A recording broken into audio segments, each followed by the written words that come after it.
عبداللہ sorry عمرو بن عاص جو ہے وہ اپنے مسلمان ہونے سے پہلے مسلمہ کذاب کو ملے، اور مسلمہ کذاب سے ان کا مکالمہ ہوا، اور مسلمہ کذاب نے ان سے جب پوچھا کہ کیا تمہارے نبی پر کوئی نیا کلام جو ہے وہ نازل ہوا ہے، تو انہوں نے سورۃ العصر جو ہے وہ پڑھ کر سنائی، حالانکہ اس وقت وہ مسلمان نہیں ہوئے تھے۔ مسلمہ کذاب نے بھی اپنی طرف سے کوئی اول فول سا کلمہ جو ہے وہ بک دیا، جس کو سن کر فوراً حضرت عمرو بن العاص جو کہ اس وقت تک مسلمان نہیں تھے، وہ فوراً پہچان گئے کہ نہیں، یہ جو مسلمہ کذاب جو بک رہا ہے یہ تو حقیقت لگتی نہیں، یا اس کا کوئی اثر ہی نہیں ہوا اس کے اوپر۔ حالانکہ اس نے بھی وہی کوشش کی کہ چھوٹی چھوٹی آیات یا چھوٹے چھوٹے الفاظ پر مشتمل دو تین آیات جو ہیں، یا دو تین جملے جو ہیں،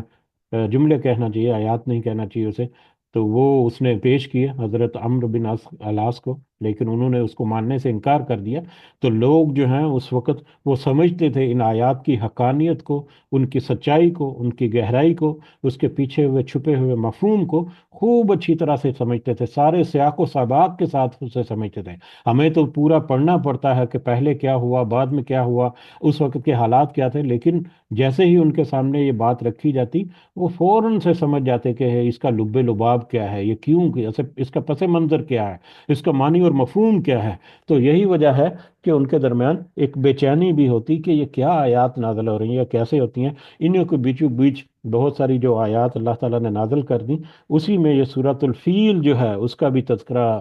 یا وہ بھی اللہ تعالیٰ نے نازل فرما دی کہ ذرا اپنے ماضی قریب کی طرف، ماضی بعید نہیں، ماضی قریب کی طرف ذرا دیکھو، جھانک کر دیکھو، آگے جا کے مزید جو واضح کھل جائے گا معاملہ جو ہے، کہ اپنے ماضی قریب میں ذرا جھانک کر دیکھو کہ آج جو تم 360 بت جو ہیں وہ کعبے میں رکھ کر ان کی پوجا کرتے ہو، اور وہ اللہ جو کہ حقیقی حقدار ہے کہ صرف اسی کی عبادت کی جائے، صرف اسی کی پرستش کی جائے، اسی کی بندگی کی جائے، اس کو تم سیکنڈری سمجھتے ہو، اس کو بالکل پسے پش ڈال دیتے ہو، وہی اللہ ہے جس کی تم مدد کے طلبگار تھے ماضی قریب میں، ماضی بعید نہیں، ماضی قریب میں ہی۔ جب یہ واقعہ سورۃ الفیل کا ہوا، تو جیسے ہی یہ سورۃ الفیل کا سوری یہ الفیل والا واقعہ جو ہے وہ مطلب آیات میں آیا، یا ایک سورہ کی شکل میں سامنے آیا، تو یقیناً اس وقت کے جو لوگ ہیں ان میں سے اکثر تو اس واقعے کے چشمگیر گواہ تھے، وہ اس پر مطلب یقیناً اس کی طرف اور توجہ ان کی ہوگی کہ یہ تو ہاں، یہ تو ہمارا اپنا ہی رویہ تھا، یہ تو ہمارا اپنا ہی سٹوری ہمارے سامنے رکھ دی گئی اللہ تعالیٰ کی طرف سے، کہ تم ذرا اس واقعے کی طرف بھی غور کرو اور ذرا توجہ دو، اور اپنے معاملات کی طرف دھیان دو ذرا، کہ تم کس طرف کو جلتے جا رہے ہو۔ بہرحال یہ واقعہ ہم آگے چلیں گے تو تھوڑا سا ایک مختصر سی تفصیل اس کی دیکھیں گے۔ جیسا کہ تذکرہ ہوا کہ یقیناً آپ لوگوں نے، ہم سب نے یہ واقعہ جو ہے وہ کئی دفعہ سنا ہے، بہت سارے بہت بہت سارے جگہوں پر، بہت سارے مختلف محفلوں میں ہم نے یقیناً یہ واقعہ جو ہے سنا ہوگا۔ بہرحال اگر ہم اس واقعے کو، اس سورہ مبارکہ کی تمہید جو ہے وہ سمجھ کر اس کو ہم اگر تذکرہ کریں، تو ہم دیکھتے ہیں کہ اس وقت جب یہ اسلام جو ہے یا جب یہ قرآن نازل ہو رہا ہے، اس وقت کی تاریخ کے اوپر اگر ہم نظر دوڑائیں، تو جس طرح سے آج ایک گلوبل ولیج بن گئی ہے یہ پوری دنیا، کہ یہاں پر بیٹھا ہوا کوئی بھی شخص جو ہے اپنے ڈیوائس کے اوپر پوری دنیا کے حالات و واقعات جو ہے وہ جان لیتا ہے۔ یا آج سے کچھ عرصہ پہلے، کوئی ایک دو دہائیاں پہلے بھی کچھ اس طرح کا ماحول جو ہے وہ بن چکا تھا، جب سے یہ میڈیا اور یہ ٹیلی ویژن نیٹ ورکس وغیرہ ڈیولپ ہوئے، یا ٹیلی فون کمیونیکیشن سسٹم جو ہے ڈیولپ ہوئی، تو اس وقت تک تو یہ ماحول جو ہے وہ کریٹ ہو چکا تھا، لیکن اس سے پہلے جو ہے وہ انفارمیشن کی ترسیل جو ہے، کمیونیکیشن جو ہے وہ اتنی آسان نہیں ہوتی تھی، اور خاص کر صدیوں پہلے جو انفارمیشن ہے وہ بہت دیر تک، دور دور تک پہنچنے میں اس کو بہت وقت لگتا تھا، اور اس وقت تاریخ جو لکھی گئی وہ مختلف خطوں کی یا مختلف جو سلطنتیں ہیں ان کی تاریخ جو ہے وہیں تک محدود تھی۔ جیسے کہ روم وغیرہ جو ہے ان کی تاریخ، ان کے جو مورخین ہیں انہوں نے اس کے بارے میں تاریخ لکھی، کیونکہ وہ روم کی سلطنت کے باہر تو ان کی دسترس نہیں تھی، نہ کوئی انفارمیشن کا فلو اس طرح سے تھا۔ اسی طرح سے افریقہ وغیرہ جو ہے وہاں کی تاریخ جو ہے وہ ان تاریخ دانوں نے لکھی۔ اسی طرح سے حجاز کی تاریخ جو ہے وہ اس وقت کے جو تاریخ دان جو جنہوں نے تاریخ لکھی، وہ بڑے معتبر نام جو ہیں اس میں ابن ہشام اور محمد بن اسحاق شامل ہیں۔ ابن ہشام اور محمد بن اسحاق دو ایسی شخصیات ہیں جنہوں نے سیرت النبی صلی اللہ علیہ وسلم کے اوپر بھی اپنی کتابیں جو ہیں وہ لکھی، جس کو جو سیرت ابن ہشام اور سیرت ابن اسحاق کے نام سے جانی جاتی ہیں، اور وہ مطلب ارلیسٹ یعنی قدیم ترین اور کیا نام ہے اتھینٹک ترین جو کتابیں جو مانی جاتی ہیں سیرت النبی کے چیپٹر کے اوپر صلی اللہ علیہ وسلم، تو سیرت ابن ہشام اور سیرت ابن اسحاق بھی ہے۔ تو انہی سے پھر بہت سارے روایات یا بہت سارے واقعات کو پھر بعد میں آنے والے جو جنہوں نے سیرت کی کتابیں لکھی، انہوں نے اس کے اوپر پھر ان کو دلائل کے طور پر ان کتابوں سے یا ان سیرت سے رہنمائی لی۔ بہرحال ابن ہشام اور محمد بن اسحاق نے بہت ساری تفصیل جو ہے اس سورہ فیل کے واقعے کے بارے میں تذکرہ کی۔ اس کے علاوہ کچھ اور مورخ جو ہیں ان کا بھی تذکرہ ملتا ہے۔ تو مولانا مودودی نے اس کو اچھی خاصی تفصیل کے ساتھ یہاں پر تذکرہ کیا ہے۔ تو مولانا مودودی کا جو کلام ہے یا جو تفہیم القرآن جو ہے، اس میں سے کچھ مختصر کر کے میں آپ کے سامنے جو ہے وہ تذکرہ کریں گے، یا ہم یاد دہانی کے طور پر کہہ لیں گے ہم اس کا تذکرہ کریں گے کہ یہ سورۃ الفیل جو ہے وہ کیسے یہ واقعہ جو ہے رونما ہوا، اور اس کا لب لباب کیا ہے۔ تو جیسے ہم آگے بڑھتے ہیں تو اس کا ہمیں اندازہ ہو جائے گا۔ یہ تاریخ کا حوالہ اس لیے ذرا دینا ضروری مناسب سمجھا کہ یہ کوئی عام سنی سنائی بات نہیں، کہانیوں اور قصے کہانیوں دیوتاؤں یا دیومالائی کہانیوں کی طرح سے یا ناول اور افسانوں کی طرف سے یہ کہانی نہیں ہے، بلکہ یہ تاریخ کا حصہ ہے، اور یہ واقعہ جو ہے وہ تاریخ میں کوٹ کیا گیا ہے، اتھینٹک واقعہ ہے۔ لہٰذا اس کے اوپر کسی کو شک و شبہ، ایک تو قرآن نے جب اس کو تذکرہ کر دیا تو پھر تو ہمیں تاریخ میں ملے یا نہ ملے اس کی اتھینٹسٹی کے اوپر کوئی کوشچن جو ہے وہ ہو ہی نہیں سکتا۔ لیکن قرآن کی اس آیت یا جو سورہ مبارکہ ہے، اس کی اتھینٹسٹی کو مزید مضبوط کرنے کے لیے ابن ہشام اور محمد بن اسحاق اور اس طرح کے اور جو تاریخ دان ہیں، انہوں نے اس واقعے کو نقل بھی کیا، اس وقت کے لوگ جو ہیں ان کے اقوال کے ذریعے سے یا ان کی باتوں کے ذریعے سے کوٹ کرتے ہوئے۔ تو بہرحال اس واقعے کو ہم اگر مختصر انداز میں دیکھیں تو ویسے تو کافی ساری تفصیل ہمیں ملتی ہے، لیکن یہ واقعہ جو ہے یہ سن 571 571 عیسوی میں ہوا تھا، جس سال نبی کریم صلی اللہ علیہ وسلم کی ولادت جو ہے وہ ہوئی تھی۔ تو 570 اور 571 عیسوی کے درمیان کا یہ واقعہ ہے۔ 570 عیسوی میں کہنے کے یہ واقعہ جو ہے اس کا سلسلہ جو ہے وہ شروع ہوا بطور خاص اس واقعہ کا۔ اس سے پہلے کی تاریخ کو اگر ہم دیکھیں تو اس سے پہلے رومی سلطنت، روم جو ہے اس وقت کی ایک بہت بڑی عیسائی امپائر تھی، اور وہ ظاہر ہے اس وقت کی سلطنتیں جو ہیں وہ ایک دوسرے کی حکومتوں کے اوپر غلبہ پا کر کوشش کرتے تھے حکومت کریں، کہ اپنی سلطنت کو وسعت دینے کے لیے وہ ہمیشہ کوشش کرتے رہتے تھے۔ تو روم جو ہے وہ اپنی سلطنت کو وسعت دینے کے لیے انہوں نے حبشہ کے ساتھ مل کر، حبشہ یعنی افریقہ میں جو ہے افریقن سٹیٹس جو ہیں، حبشہ کے ساتھ مل کر یمن پر حملہ کر کے وہاں اپنا ایک عیسائی حکومت جو ہے وہ بنا لی، اور وہاں پر ایک عیسائی گورنر جو ہے جس کا نام ابرہا تھا وہ مقرر کر دیا۔ یہ ابرہا جو ہے در حقیقت ایک یونانی تاجر کا غلام تھا، مگر اپنی ہوشیاری کی وجہ سے اور اپنی عقل کی وجہ سے، اپنی تیز تراری کی وجہ سے وہ حبشی فوج میں شامل تھا، حبشہ کی فوج میں، اور اپنی تیز تراری کی وجہ سے، اپنے حاضر دماغی کی وجہ سے وہ اس فوج میں بڑا اثر و رسوخ حاصل کر چکا تھا، اور یمن میں حبشہ کا گورنر اس کو پھر مقرر کیا گیا، اور بعد میں پھر وہ گورنر کے بعد اس کے عہدے میں ترقی دے کر وہاں پر حبشہ کے نائب کے طور پر یمن میں وہ تعینات ہو گیا۔ بہرحال رومی اور حبشہ کی فوج کی مدد سے جو یمن میں جو حکومت قائم ہوئی، تو اس حکومت کو مضبوط کرنے کے بعد ابرہا نے اس مقصد کے لیے کام شروع کر دیا جو کہ بنیادی مقصد تھا روم کی سلطنت کا۔ روم کا بنیادی مقصد جس کے لیے اس نے حبشہ سے مدد لی اور یمن کے اوپر قبضہ کیا تاکہ وہ پورے حجاز کے اوپر قابض آ جائے۔ اس کی ایک سیاسی وجہ یہ تھی کہ اس وقت کے تجارتی راستے جو ہیں یا تجارتی جو سفر تھے افریقہ کی طرف جو ہے وہ ممالک، یا یہ مشرق کی طرف جو ممالک تھے جس میں ہندوستان اور بر صغیر وغیرہ اور دوسری ریاستیں جو ہیں وہ شامل تھی، ان کے درمیان میں یہ حجاز کا واقعہ، حجاز کا جو سرزمین آتی ہے، اور تجارتی راستوں کے اعتبار سے اگر دیکھیں تو یہ جو حجاز کی سرزمین جو ہے یہ بڑی اہم رول پلے کرتی تھی بری سفر کے لیے، سامان کی